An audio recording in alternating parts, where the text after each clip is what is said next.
Hello बच्चों। आज हम कक्षा 9 क्षितिज भाग 1 का उपभोक्तावाद की संस्कृति पाठ के प्रश्नोत्तर करेंगे। हम इसका एक्सप्लेनेशन पढ़ चुके हैं। आज हम जो पाठ्यपुस्तक में आपके क्वेश्चंस हैं, प्रश्न हैं, उनको देखते हैं। पहला प्रश्न देखें।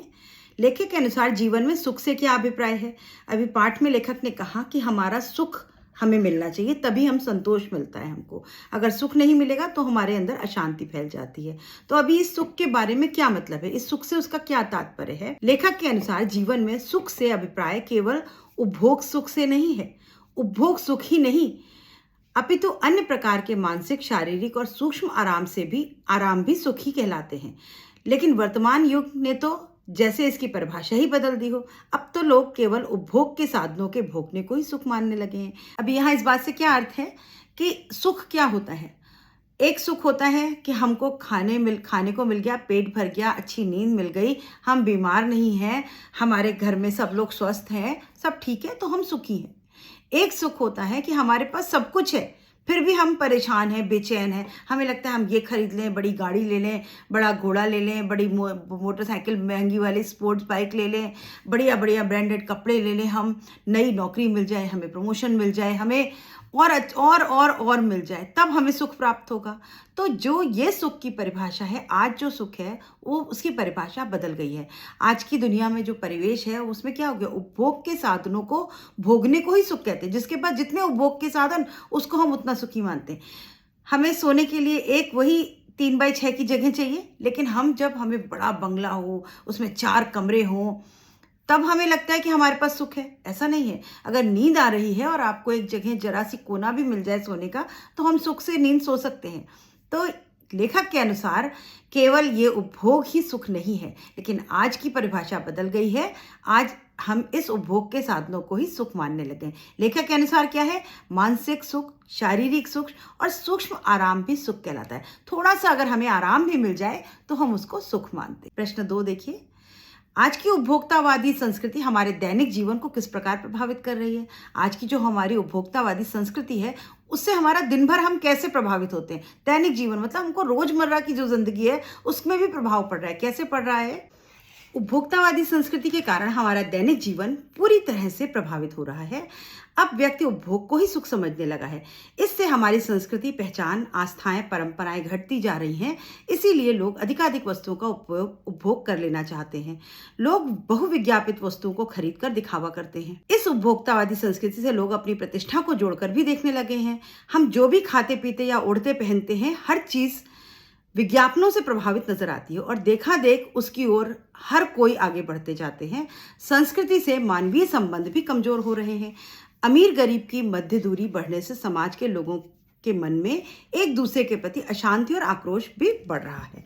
अभी जो उपभोक्तावाद की संस्कृति है, उससे हम किस तरह प्रभावित हो रहे हैं? जो ये संस्कृति है, इससे हमारा पूरा जीवन प्रभावित हो रहा है। सुबह से लेकर रात तक हम इस संस्कृति से प्रभावित हो रहे हैं। कैसे? हमने जो हमारी पहचान थी वो खो दी। हमारी पहचान क्या थी?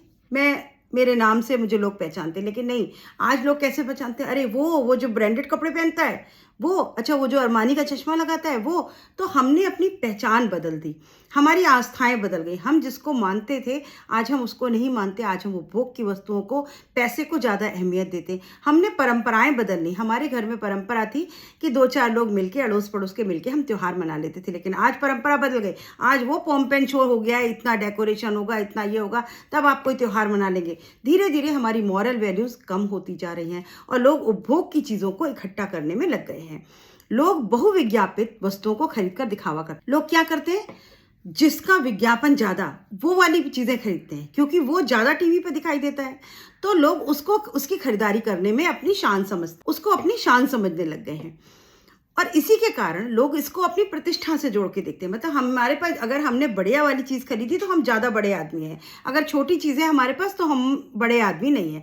तो हमारी प्रतिष्ठा किस पर निर्भर हो गई? इन चीज़ों पर। हमारे चरित्र पर निर्भर नहीं, हमारी कैपेबिलिटी पर निर्भर नहीं, हमारे हुनर पर निर्भर नहीं है, हमारी चीज़ों पर आजकल निर्भर हो गई है। हम जो भी खाते पीते ओढ़ते पहनते हर चीज़ विज्ञापनों से प्रभावित है। आज हम दांत का ब्रश खरीदने से लेकर के दाल चावल खरीदने का लेकर कपड़े से लेकर के चप्पल जूता भी आजकल हम ब्रांडेड पहनते हैं। जो ज़्यादा विज्ञापन में आता है वो हम खरीदने की कोशिश करते हैं। तो सब कुछ प्रभावित होता चला जा रहा है और इससे क्या हो रहा है, समाज में एक स्तर नीचे चले जा रहे हैं लोग और ऊपर स्तर वाले ऊपर होते जा रहे हैं और ये बीच की दूरी जो है वो बढ़ती चली जा रही है। और जिससे क्या उसका परिणाम क्या है, अशांति और आक्रोश। एक दूसरे के प्रति लोगों के अंदर होड़ आ गई है, बदला लेने की भावना आ गई है, एक दूसरे से लोगों के मन में ईर्ष्या जाग गई है और इससे क्या होता है, अशांति मिल रही है। हम शांत नहीं रह पा रहे। हम सादा जीवन उच्च विचार वाली जो हमारी परंपरा थी उसको भूल करके पाश्चात्य संस्कृति की सभ्यता में हम उसके पीछे पीछे उसके अनुकरण करने लग गए हैं। अपनी भाषा में सरल शब्दों में इसका उत्तर लिखेंगे आप। प्रश्न 3 देखिए, लेखक ने उपभोक्ता संस्कृति को हमारे समाज के लिए चुनौती क्यों कहा? अभी लेखक ने कहा ये जो संस्कृति है ये हमारे समाज के लिए चुनौती है। कैसे चुनौती है? गांधी जी सामाजिक मर्यादाओं और नैतिकता के पक्षधर थे। वे सादा जीवन उच्च विचार के कायल थे। वे चाहते थे कि समाज में आपसी प्रेम, भाईचारा और सामाजिक सरोकार बढ़े। लोग सदाचार, संयम और नैतिकता का आचरण करें। उपभोक्तावादी संस्कृति इस सबके विपरीत चलती है। वह केवल भोग को ही बढ़ावा देती है और नैतिकता, मर्यादा का ह्रास करती है। गांधी जी चाहते थे कि हम भारतीय अपनी बुनियाद पर कायम रहें, अर्थात अपनी संस्कृति को ना त्यागें। परंतु आज उपभोक्तावादी संस्कृति के नाम पर हम बदलाव, हमारी अपनी संस्कृति पहचान को ही मिटाते जा रहे हैं। मनुष्य स्व केंद्रित होता जा रहा है। इसलिए उन्होंने उपभोक्तावादी संस्कृति को ही समाज हेतु एक चुनौती कहा। अभी ये जो संस्कृति आ गई है इसने हमको चुनौती दी है कि अगर आपने अभी से अपने आप को नहीं संभाला तो अपनी संस्कृति और सभ्यता को खो दोगे। हम क्या कर रहे हैं? हम अनुकरण कर रहे हैं, अंधा अनुकरण कर रहे हैं। हम ब्लाइंडली फॉलो करते हैं किसी चीज़ को बिना उसके अच्छी और बुरी चीज़ों को देखे हुए। आज के बच्चे अपने माँ बाप को कहते हैं अरे आपको कुछ नहीं पता है, आप कुछ नहीं जानते। क्यों? क्योंकि उनको नई चीज़ें दिख रही हैं। अब माँ बाप तो पुराने समय के, उनको तो वो मालूम नहीं। तो लोग जो है वो, बच्चे जो है वो अपने आप को अपने माता पिता से ज़्यादा बुद्धिमान समझने लग गए। वो माँ बाप की किसी बात को ध्यान ही नहीं देते। नैतिकता खत्म होती जा रही है। अगर जो हम अपने बच्चों को पहले सिखाते थे, आजकल बच्चे अरे यही फैशन है, आजकल ये ट्रेंड में है। तो हम अपने वैल्यूज़ को ख़त्म कर रहे हैं। हमारा आपसी प्रेम, भाईचारा ये ख़त्म हो गया। हम आजकल अपने रिश्तेदारों से बातचीत नहीं करते, हम केवल सोशल मीडिया पे मिलते हैं उनसे। तो हमारा आपसी सरोकार जो है वो कम हो रहा है। आपसी जो भाईचारा था वो भी खत्म होता जा रहा है। हम नैतिक आचरण भी नहीं कर रहे हैं। किसको ज़्यादातर हम बढ़ावा दे रहे हैं? भोग को बढ़ावा दे रहे हैं। बस ये ले लो, वो ले लो, वो ले लो। हम बस चीज़ें भरने में लगे हुए हैं और इससे क्या हो रहा है, हमारी जो बुनियादें हैं, हमारी जो जड़ें थी, हमारा जो भारतीय नैतिकता थी, जो जिसके लिए हम प्रसिद्ध थे, वो हिलती जा रही है। और एक दिन ऐसा होगा कि हम अपनी संस्कृति को भूल जाएंगे, खत्म हो जाएगी हमारी संस्कृति, हमारी पहचान मिट जाएगी। हम कैसे होगा? Self centred. हम सिर्फ अपने बारे में सोचते हैं। हमारा मोटो क्या है? वसुधैव कुटुंबकम। पूरी दुनिया हमारा भाई बहन है, हमको सबको लेके चलना होता है, यही हमारी पहचान है। लेकिन आज ये धीरे धीरे इस उपभोक्तावादी संस्कृति के कारण खत्म हो रही है। तो ये हमारे समाज के लिए एक चुनौती है। और गांधी जी क्या कहते थे? अपने दरवाजे खिड़की खुले रखो बाहरी संस्कृति को आने के लिए, यानी उनकी कुछ अच्छी चीज़ें सीखो। लेकिन इसका मतलब ये नहीं कि अपनी को छोड़ दो। हम क्या कर रहे हैं? अपनी भूल करके दूसरों को हम अंधा अनुकरण कर रहे हैं, जो कि सर्वथा गलत है।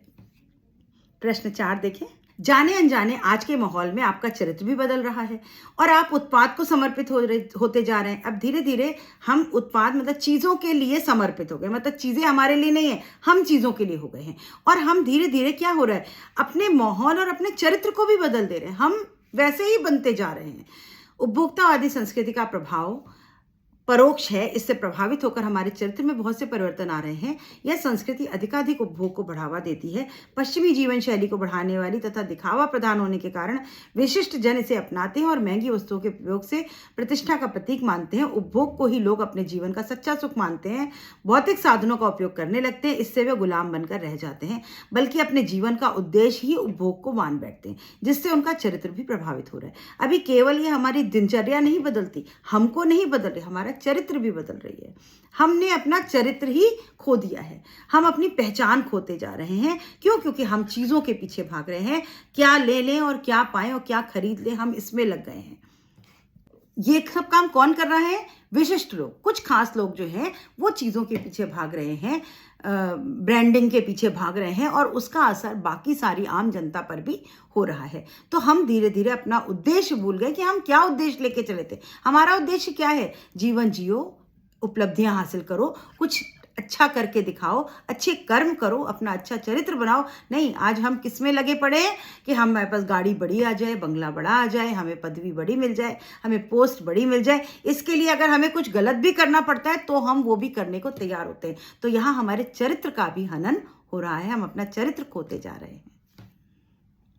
तो देखिए, प्रतिष्ठा के अनेक रूप होते हैं, चाहे वह हास्यास्पद ही क्यों ना हो। अभी ये जो पंक्तियां पाठ में आई हैं उसको एक्सप्लेन करना है। तो जब कभी भी कुछ एक्सप्लेन करने को आए, आशय बताने को आए, तो आप सबसे पहले ऊपर की पंक्ति में लिखेंगे, यह पंक्ति मेरे क्षितिज बुक के पुस्तक के उपभोक्तावादी संस्कृति पाठना से ली गई है और इसके लेखक हैं श्यामाचरण दुबे। आप ये पंक्ति अगर लिख देंगे ऊपर और उसके बाद अपने प्रश्न का उत्तर पॉइंट बना के लिखेंगे बच्चों, तो आपको हमेशा अच्छे और अच्छे अंक मिलेंगे।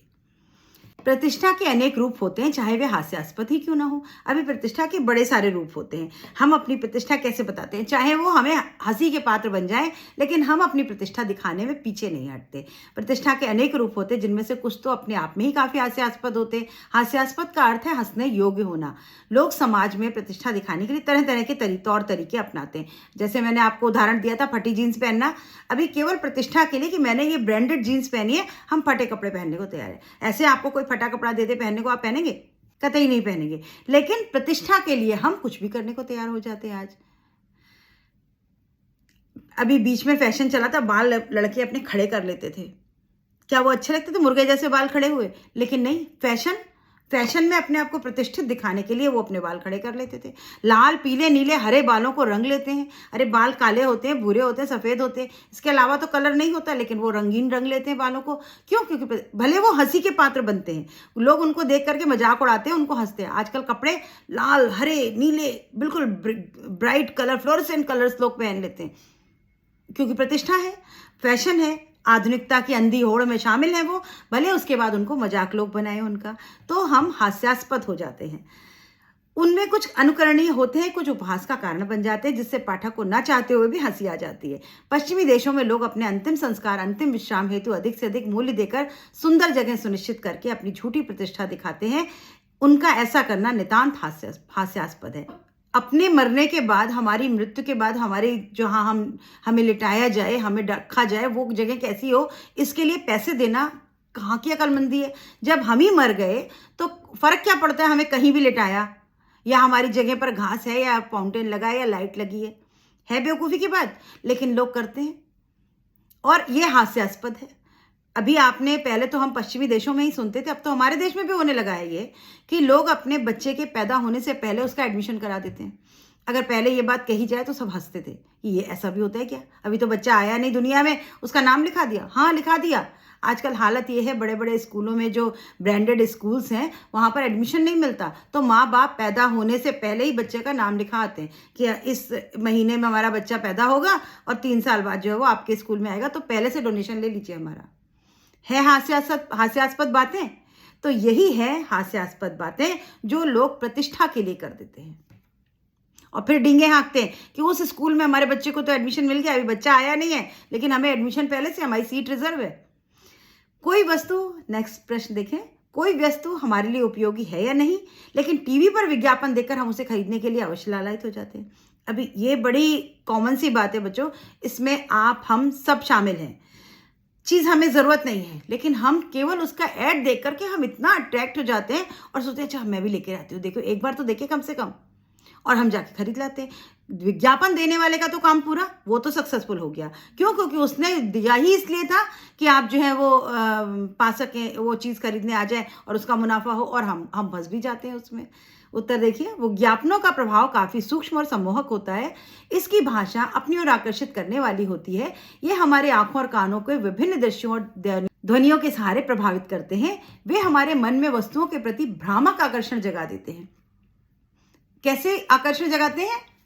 भ्रामक आकर्षण, मतलब हमें दिग्भ्रमित कर देते हैं। हम एकदम अपनी बुद्धि खो बैठते हैं और जाकर के वो चीज़ ले आते हैं। बाद में भले हम अफसोस करते हैं, लेकिन उस समय हमको इतना सम्मोहन, हम उसका जादू चलाया था, काला जादू, कि हम उसमें फंस जाते हैं और जाकर के चीज़ खरीद के ले आते हैं। बच्चे तो उनके बिना रह ही नहीं पाते। हम वही खरीदते हैं जो विज्ञापन हमें दिखाते हैं। इसीलिए कई बार अनुपयोगी वस्तुएं भी हम अपनी ओर लालायित कर देती हैं और हम उन्हें खरीदने को तत्पर हो जाते हैं। मॉल में जाते हैं और बच्चे छोटे होते हैं तो उनको सेहत का कुछ पता नहीं, लेकिन क्योंकि बॉर्नवीटा के साथ घड़ी मिल रही है और बूस्ट के साथ बैडमिंटन का रैकेट मिल रहा है, तो वो मम्मी पापा को पीछे लगते हैं, हमें तो ये वाला चाहिए क्योंकि उसके साथ फ्री मिल रहा है।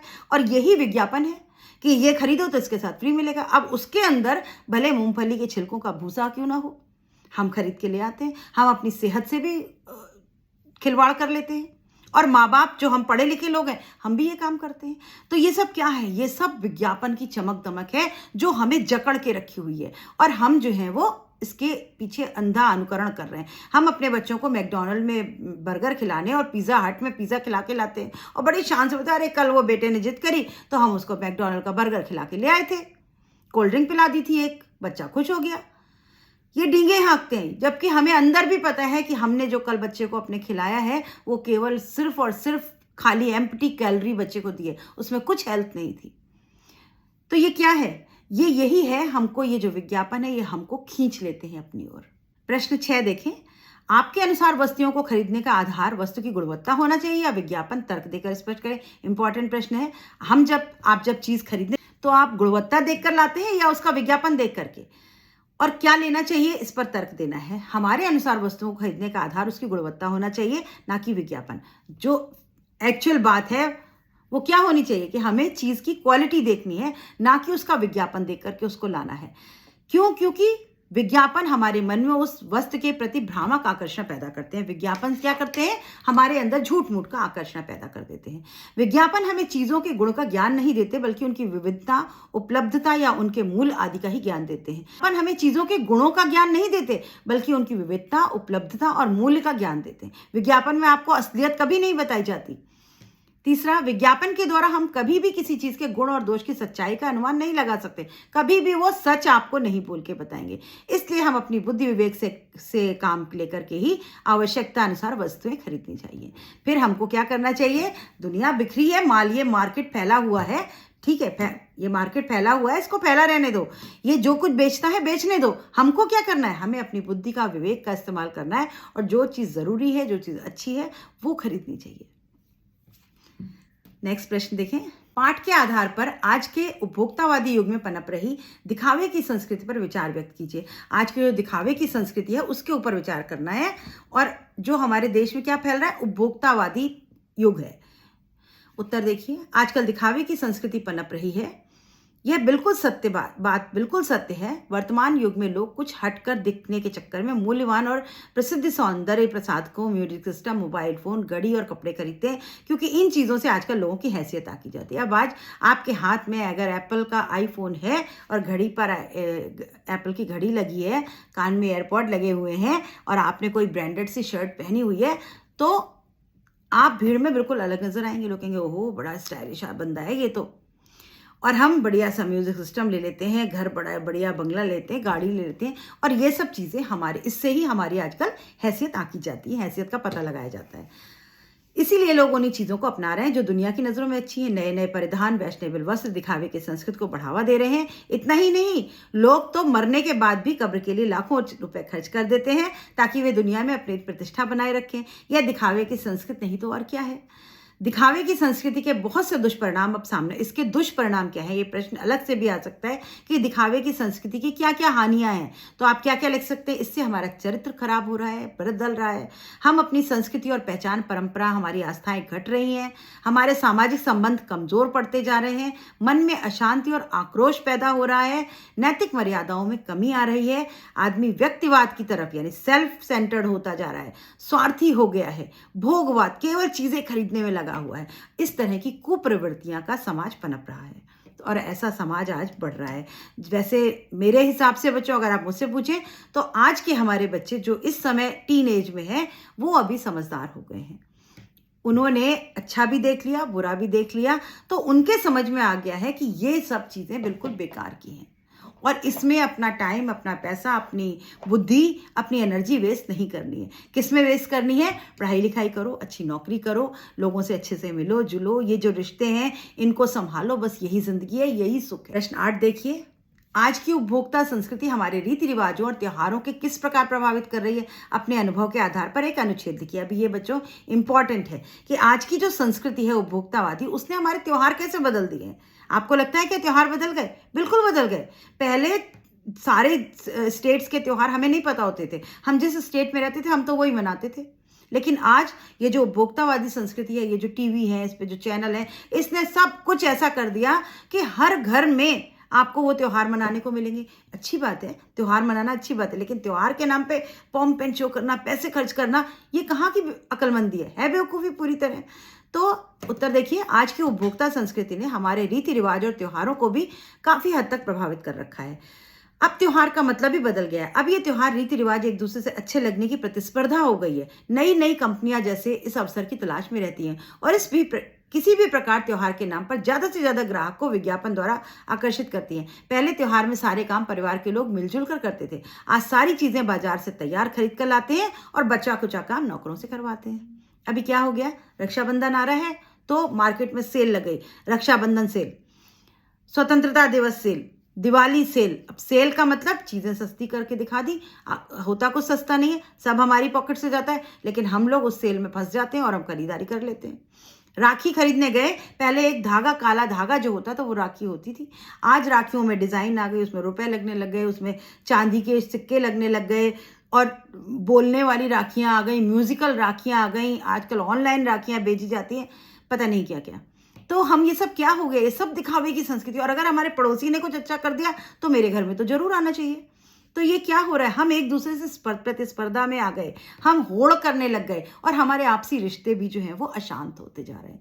तो आप बहुत सी बातें, ये पॉइंट ये लिख करके आप एक अनुच्छेद लिख सकते हैं। अनुच्छेद लेखन में बच्चों पॉइंट नहीं लिखा जाता है, एक पैराग्राफ में अनुच्छेद लिखा जाता है। शुरू करेंगे और खत्म करेंगे, ऊपर किसी कैच लाइन से शुरुआत करिए और अंत किसी अच्छी सी लाइन से कर दीजिए। यह अनुच्छेद लेखन है। इस तरह का कोई भी अनुच्छेद लिखने को आता है तो आप इस पाठ से बहुत सी बातें लेकर के उसमें लिख सकते हैं। प्रश्न 9, धीरे धीरे सब कुछ बदल रहा है। इस वाक्य में बदल रहा है क्रिया है, बदल रहा क्रिया है। यह क्रिया कैसे हो रही है? धीरे धीरे हो रही है। अब क्रिया का जो विशेषण है वो क्या है? धीरे धीरे। बदल रहा है, लेकिन कैसे बदल रहा है? धीरे धीरे बदल रहा है। अतः यहाँ धीरे धीरे क्रिया विशेषण है। अभी आप क्रिया विशेषण पढ़ चुके होंगे। जो शब्द क्रिया की विशेषता बताए उसे हम क्रिया विशेषण कहते हैं। जो शब्द क्रिया की विशेषता बताते हैं क्रिया विशेषण कहलाते हैं। जहाँ वाक्य में हमें पता चलता है कि क्रिया कैसे, कितनी और कहाँ हो रही है, वहाँ वह शब्द का क्रिया विशेषण कहलाते हैं। ऊपर दिए उदाहरण को ध्यान में रखते हुए क्रिया विशेषण से युक्त लगभग 5 वाक्य पाठ में से छांट कर लिखने हैं। आपके पाठ में कुछ वाक्य होंगे जिसमें से आपको क्रिया विशेषण वाले वाक्य लिखने हैं। क्रिया विशेषण समझ में आ गया? जो शब्द क्रिया की विशेषता बताए क्रिया विशेषण। धीरे धीरे सब कुछ बदल रहा है, पहला वाक्य। दूसरा, आपको लुभाने की जी तोड़ कोशिश में निरंतर लगी रहती है। अभी निरंतर लगे रहना, लगा रहना, कैसे लगा रहना? निरंतर लगा रहना। तो निरंतर क्या है? क्रिया विशेषण है। अभी इसमें यहाँ पर आपको इसके भेद भी पूछे जा सकते हैं। तो निरंतर जहाँ एक नियम बताया जाए उसको कहते हैं रीतिवाचक क्रिया विशेषण। हम क्रिया विशेषण पढ़ चुके हैं एक अलग वीडियो में, आप एक बार उसको जा करके देखिएगा और समझने की कोशिश करिएगा। जहाँ पर नियम बताया जाए वो रीतिवाचक क्रिया विशेषण। तीसरा उदाहरण देखें, सामंती संस्कृति के तत्व भारत में पहले भी रहे हैं। भारत में रहे हैं, कब रहे हैं? पहले भी रहे हैं। तो पहले शब्द कालवाचक क्रिया विशेषण है और पहले यानी समय के बारे में बात, ये पहले समय में। तो जहां समय की बात करी जाए वहां कालवाचक, जहां पर नियम की बात करी जाए रीतिवाचक। अमेरिका में आज जो हो रहा है वह कल भारत में भी आ सकता है। आ सकना कल क्या है? आज और कल क्या है? कालवाचक विशेषण है, क्रिया विशेषण है और कालवाचक। काल मतलब समय बता रहा है। आज कल जो कुछ वहां हो रहा है आज, वो यहाँ कल हो सकता है। हो रहा है क्रिया, इसकी विशेषता आज और कल। तो जो शब्द क्रिया की विशेषता बताएं क्रिया विशेषण, और क्रिया विशेषण के अपने भेद होते हैं। उन भेद को आप अगले वीडियो में जाकर के पढ़िए और फिर इस तरह के शब्दों को छांट कर लिखिए। हमारे सामाजिक सरोकार में कमी आ रही है, कमी आना है ना। तो क्या है? किस में कमी आ रही है? सामाजिक सरोकार में कमी आ रही है। कमी आ रही मतलब ज़्यादा था, कम होता जा रहा है। तो यहाँ परिमाणवाचक क्रिया विशेषण है। परिमाण मतलब होता है जिसमें क्वांटिटी बताई जाती है, तो वो परिमाण। तो यहाँ पर कमी यानी कोई संख्या, गिनती, कोई क्वांटिटी बताई जा रही है, तो यहाँ पर परिमाणवाचक क्रिया विशेषण। प्रश्न खा देखिए, धीरे धीरे, जोर से, लगातार, हमेशा, आजकल, कम, ज्यादा, यहाँ, उधर, बाहर, इन क्रिया विशेषण शब्दों को प्रयोग करते हुए वाक्य बनाइए। अब ये क्रिया विशेषण है, आपको समझने के लिए मिल गया कि इस तरह के शब्द जो होते हैं वो क्या कहलाते हैं? क्रिया विशेषण। अब इनको अपने वाक्यों में प्रयोग करना है। उत्तर देखिए, धीरे धीरे मेरा परिचय उससे हुआ। पानी बहुत जोर से बरस रहा था। बरस रहा है, जोर से बरस रहा है। लगातार वर्षा पड़ रही है। पड़ रही है, वर्षा पड़ रही है। क्या, कैसे पड़ रही है? लगातार। वह हमेशा झूठ बोलता है। बोलता है क्रिया, और क्या? हमेशा झूठ बोलता है। तो हमेशा जो है वो क्रिया विशेषण है। शान आजकल रोज दौड़ लगाता है। दौड़ लगाता क्रिया, रोज। रोज क्या है? क्रिया विशेषण। हमारा दुख शीतल के सामने बहुत कम है। हमारा दुख कम है, बहुत कम है। कैसा कम है? बहुत कम है। किसके सामने? उसके सामने बहुत कम है। तो यहाँ बहुत, कम, ज्यादा, थोड़ा, यहाँ परिमाणवाचक क्रिया विशेषण। मैं सुबह से ही कुछ ज्यादा खा रही हूँ। खा रही हूँ क्रिया, ज्यादा खा रही हूँ क्रिया विशेषण। ज्यादा क्रिया विशेषण। तुम यहाँ आकर बैठना। आकर बैठना क्रिया, उसकी विशेषता यहाँ, इस जगह पर, तो स्थानवाचक क्रिया विशेषण। तो यहाँ क्रिया विशेषण। मैंने जानबूझकर उसे उधर नहीं देखा। उधर देखना क्रिया, उधर देखना क्रिया विशेषण। चिड़िया का बच्चा भूख के मारे बाहर बिलख रहा है। बिलख रहा है क्रिया, बाहर। कहाँ बिलख रहा है? बाहर, यानी क्रिया विशेषण। तो इन शब्दों को अपने वाक्यों में प्रयोग करना है। ये है क्रिया विशेषण। कुछ वाक्य दिए हैं, उनमें से क्रिया विशेषण छांट के लिखना है। नीचे दिए गए वाक्यों में से क्रिया विशेषण और विशेषण शब्द छांट कर अलग करने। विशेषण अलग छांट कर देने हैं और क्रिया विशेषण अलग लिख देने हैं। पहला वाक्य है, कल रात से निरंतर बारिश हो रही है। अभी बारिश हो रही है, क्या है? क्रिया। बच्चों, क्रिया विशेषण और विशेषण। विशेषण किसे कहते हैं? जो संज्ञा और सर्वनाम की विशेषता बताए, विशेषण। जो क्रिया की विशेषता बताए, वो क्रिया विशेषण। तो आपको दोनों छांट के लिखने हैं। ऐसे वाक्य होंगे जिनमें विशेषण भी होंगे और क्रिया विशेषण भी होंगे। कल रात से निरंतर बारिश हो रही है। तो अभी यहाँ पर निरंतर क्या है? क्रिया विशेषण, रीतिवाचक क्रिया विशेषण। कल रात यानी रात संज्ञा है और उसकी विशेषता कल वाली रात, तो कालवाचक क्रिया विशेषण। पेड़ पर लगे पके आम देखकर बच्चों के मुख में पानी आ गया। अभी विशेषण क्या है इसमें? आम क्या है? आम संज्ञा। संज्ञा की विशेषता क्या है? पके हुए आम थे, तो पके विशेषण है। और मुंह में पानी आ गया। कहाँ पानी आया? मुंह में। तो क्रिया का विशेषता क्या है? मुंह में पानी आया। तो मुंह जो है वो स्थानवाचक क्रिया विशेषण। रसोई घर से आती हल्की पुलाव की खुशबू से मुझे जोर की भूख लग गई है। भूख लगना क्रिया। कैसे भूख लगी? जोर की। तो जोर की क्या है? रीतिवाचक क्रिया विशेषण। अभी विशेषण छाटिए इसमें। रसोई घर से हल्की गुलाब की खुशबू विशेषण। हल्की विशेषण हो गया, जोरों से रीतिवाचक विशेषण हो गया। उतना ही खाओ जितनी भूख है। उतना और जितनी, ये क्या है? क्रिया विशेषण। खाना क्रिया और उतना जितनी क्या है? क्रिया विशेषण। क्रिया की विशेषता बता रहे कि उतना ही खाना जितनी भूख हो। विलासिता की वस्तुओं से आजकल बाजार भरा पड़ा है। बाजार क्या है? भरा पड़ा है। क्या भरा पड़ा है? बाजार। तो ये क्या है? क्रिया विशेषण। आजकल बाजार भरा पड़ा है। तो आजकल भी क्रिया विशेषण, बाजार भी क्रिया विशेषण। आजकल क्या है? कालवाचक, समय बताया जा रहा है। बाजार क्या है? स्थान बताया जा रहा है। तो एक जगह कालवाचक क्रिया विशेषण, दूसरा स्थानवाचक क्रिया विशेषण। तो अभी आपको स्थानवाचक क्रिया विशेषण, कालवाचक क्रिया विशेषण, परिमाणवाचक क्रिया विशेषण और रीतिवाचक क्रिया विशेषण, ये सभी विशेषणों की परिभाषा और उदाहरण समझ में आने चाहिए, तभी आप इस एक्सरसाइज को कर पाएंगे। तो क्रिया विशेषण को समझने के लिए बच्चों पहले वाला वीडियो देखिए और उम्मीद है मुझे आपको समझ में आ जाएगा। बच्चों, यहाँ आपकी पाठ्य पुस्तक के सारे प्रश्न और भाषा अध्ययन खत्म होता है। इसमें से क्रिया विशेषण इंपॉर्टेंट है, जो आपसे प्रश्नों को आपके परीक्षा में पूछा जा सकता है। मिलते हैं अगले पाठ के साथ अगले वीडियो में। तब तक अपनी पढ़ाई जारी रखिए। लाइक, शेयर, सब्सक्राइब करिए और कमेंट करिए। Good bye.